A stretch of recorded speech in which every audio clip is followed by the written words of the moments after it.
কোনোবা মৌলবীয়ে দিয়া, কোনোবা বোলে মুছলমান ভাই এটাৰ পৰা গৈ কিনি তাবিজ বনাই লৈছোঁ, বোলে ইয়াত বোলে ডিঙিত পিন্ধি ৰাখিছোঁ, বোলে আঙুঠি পিন্ধি ৰাখিছোঁ কৰি দিলে।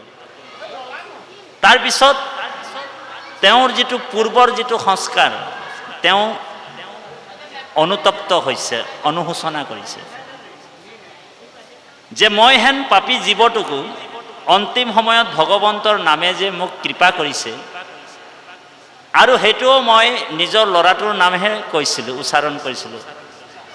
আজি যে ভগৱন্তই মোৰ প্ৰতি কিমান কৃপা আছে এই কথাটো তেওঁ উপলব্ধি বা অনুভৱ কৰিলে। বাপাইসকল, আমি পাপ কৰিছোঁ, আমাৰ খোজে প্ৰতিয়ে পাপ হয় দেই। এনেকুৱা এটা জীৱ নাই যাৰ পাপ নহয়। এই সংসাৰত এনেকুৱা এটা জীৱ নাই যাৰ পাপ নহয়। আৰু কলিযুগততো কথাই নাই। আৰু দ্বাদশ স্কন্ধ ভাগৱততো কৈছে, এই ৰাম পৰম দুৰ্জন কলি, হে পাপৰ সাগৰ, পাপ নকৰন্তায়াত নাহি একো জন। বোলে পাপ নকৰা মানুহ এজনো নাই, বোলে পাপটো হ'বই। পৰম দুৰ্জন কলি, পাপৰ সাগৰ। কিহৰ সাগৰ? কিহৰ সাগৰ বাপাইসকল? পাপৰ সাগৰ। পাপ নকৰন্তায়াত নাহি একোজন। পাপ নকৰা মানুহ এজনো নাই। এই ৰামা পাপ নষ্ট নভৈলে, কৃষ্ণত নযায় মতি, কিমতে তৰিবে ইটো কলিত দুৰ্গতি। ইয়াত সন্ত, মহন্ত, গোসাঁই লাগিলে যিয়ে হওক, এ টু জেড, কলিয়ে আহি তাক অকণমান হ'লেও টাচ কৰি দিছে, হয়নে বাৰু?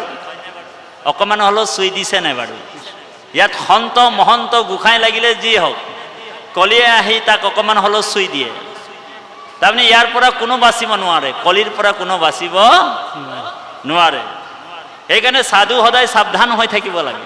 বোলে কলিটো চবকে ধৰিব, আৰু আপোনাক মোকো সেই কলি মহাপাপৰ পৰা আপুনি ময়ো পৰিত্ৰাণ পাব নোৱাৰোঁ।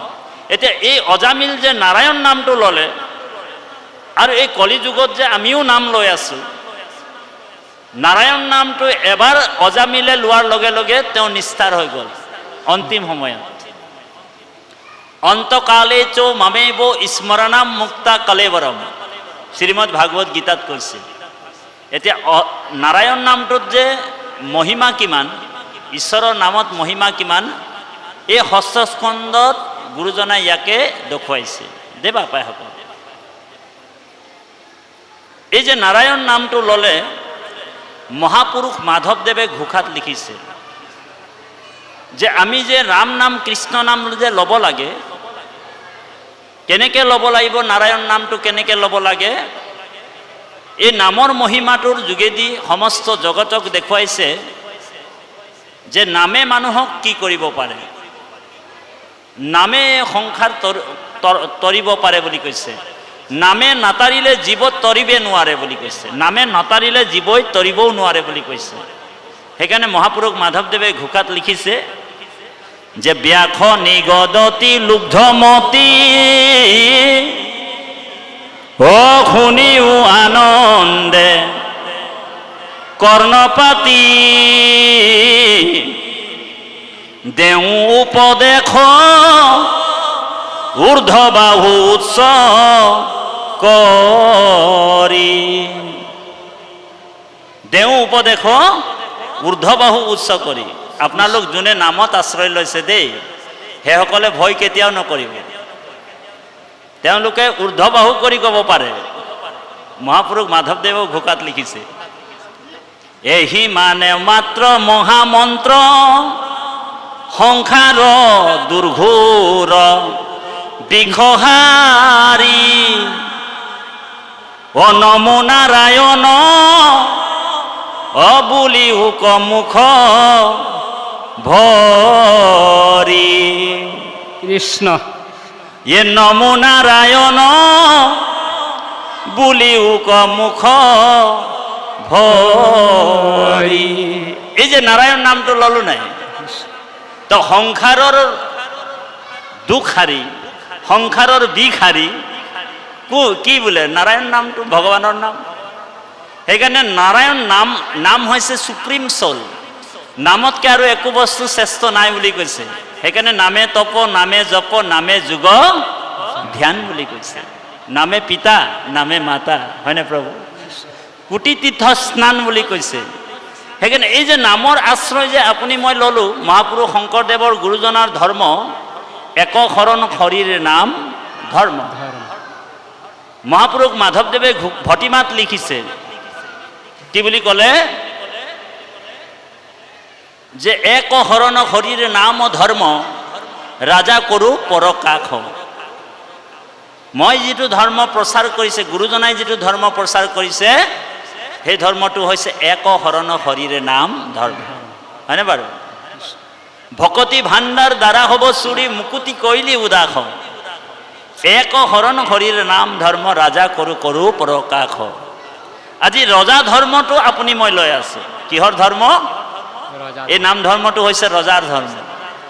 ৰজাই যেনেকৈ কাকো ভয় নকৰে, আপুনি ময়ো কাকো ভয় কৰিব লাগে নে নালাগে বাৰু? নালাগে। সেইকাৰণে বাপাইসকল, বিষ্ণুদূত চাৰিজনে যেতিয়া যমদূত চাৰিজনক কমোদকী গদাত মাৰিলে, তেতিয়া বিষ্ণুদূত কিটাৰ মাৰ খাই যমদূত কিটাই যম ৰজাৰ ওচৰত আবেদন কৰিছে দেই। আবেদন কৰিছে কি বুলি? যে হে প্ৰভু, যমৰজাক কৈছে যে তোমাৰ ডিপাৰ্টমেণ্টত আৰু আমি চাকৰি নকৰোঁ বোলে। আজিৰ পৰা তোমাৰ ফাইল পত্ৰ দিলোঁ জমা, অস্ত্ৰ শস্ত্ৰবিলাক দিলোঁ, ৰছীবিলাকো দিলোঁ, তোমাৰ ডিপাৰ্টমেণ্টত আৰু আমি চাকৰি নকৰোঁ। তেতিয়া যমৰজাই কৈছে কি হ'ল, তোমালোক চাকৰি নকৰোঁ বুলি কৈছা? বোলে নহয় প্ৰভু, কোনোবা ল'ৰাৰ নামটো, নিজৰ পুতেকৰ নামটো নাৰায়ণ থ'ব, কোনোবা গোপাল থ'ব, কোনোবা গোবিন্দ থ'ব, হয়নে বাৰু? কোনোবা যাদৱ থ'ব, কোনোবা মাধৱ থ'ব, আৰু অন্তিম সময়ত বোলে নিজৰ ল'ৰাটোৰ নামটো উচ্চাৰণ কৰিব। আৰু ক'ৰ পৰা চাৰিজন বিষ্ণুদূত আহিব আৰু আমাক দবা পিটাপ কোবাব, আমাৰ পৰা পাপী জীৱবিলাকক কাঢ়ি লৈ যাব। গতিকে এনেকুৱা চাকৰি কৰাতকৈ, মাৰ খোৱাতকৈ বোলে নকৰাই ভাল বুলি হৰি জমা দি দিলে, ফাইল পত্ৰ জমা দি দিলে, নকৰোঁ চাকৰি। তেতিয়া যমৰজাই ক'লে ঘটনাটো ভালকে ক, ঘটনাটো কি বুলি ক'লে অন্তিম সময়ত? এই পাপী জীৱটো কি বুলি ক'লে অন্তিম সময়ত? বোলে কি বুলি ক'লে মানে, এই পাপী জীৱটো অজামিলে অন্তিম সময়ত নাৰায়ণ নামটো স্মৰণ কৰিলে, নাৰায়ণ। তেতিয়া যমৰজাই কৈছে, নাৰায়ণটো মোৰ স্বামীৰ নাম। বোলে এই নাৰায়ণ নামৰ মহিমাটো তোমালোক নাজানা নেকি? বোলে ক'ৰ পৰা জানিম প্ৰভু, আপুনি আমাকতো কোৱাই নাই নাৰায়ণ নামৰ মহিমাটো একো কোৱাই নাই আজিলৈকে। বোলে নাৰায়ণ নামৰ মহিমা তোমালোক নজনাৰ কাৰণে তোমালোক মাৰ খালা। তো দুখীটো মই নহয়, তোমালোকে দুখ। মোক সুধি ল'ব লাগিছিলে যে নামৰ মহিমা কি।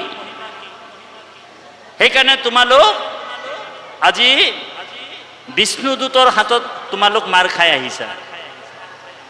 সেইটো দুখটো তোমালোকৰ নহয়, বোলে মোৰো অকণমান দুখ আছে। বোলে তোমালোকক আজিলৈকে বোলে নামৰ মহিমা কোৱাই নাই। কাৰণ 12জন বৈষ্ণৱেহে নামৰ মহিমা জানে। কোন কোন? আমি 12জন বৈষ্ণৱে এই নামৰ মহিমা জানো। কোন কোন?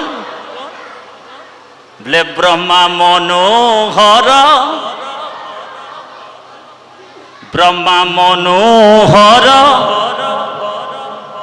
কপিল কুমাৰ, শুক ভীষ্ম বলিৰায়, প্ৰহ্লাদ নাৰদ, জনক আমিহি, 12জন সমুদায়।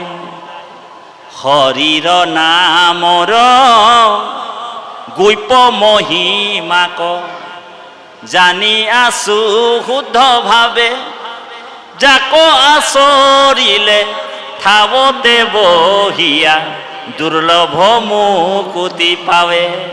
আজি যে নাম যে ল'লো আপুনি মই, জীৱই বোলে বেছি একো কৰিব নালাগে, না তপ কৰিব লাগে, না যাগ কৰিব লাগে, না যজ্ঞ কৰিব লাগে, ন পৰ্বতত উঠিবলৈ তপস্যা কৰিব লাগিব, হয়নে বাৰু? না নিয়ম আছে, না সংযম আছে, না বিধি আছে। বোলে ভাই বোলা মুখে ৰাম, হৃদয়ে ধৰা ৰূপ, এতেকে মুকুতি পাইবা কহিলো স্বৰূপ। মহাপুৰুষ গুৰুজনাই আমাৰ সামন্তক মণি, হয় না, সামন্তক শৰণ কীৰ্তনত আছে যে গুৰুজনাইও কৈছে যে ভাই বোলা মুখে ৰাম, হৃদয়ে ধৰা ৰূপ, এতেকে মুকুতি পাইবা কহিলো স্বৰূপ। এতিয়া সেই নামক আশ্ৰয় কৰিছোঁ আপুনি মই, কিন্তু নামত আকৌ সংশয় আছে নেকি, সেইটো এটা প্ৰশ্নৰ বিষয়।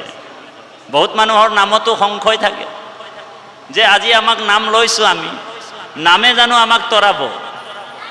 যাৰ সংশয় আছে তেওঁ অন্য কৰ্মও কৰে, নামো আশ্ৰয় কৰে, আৰু বোলে একটা তাবিজও লিলি বোলে ডিঙিয়ে পিন্ধে ৰাখি বোলে, হয় নে বাৰু?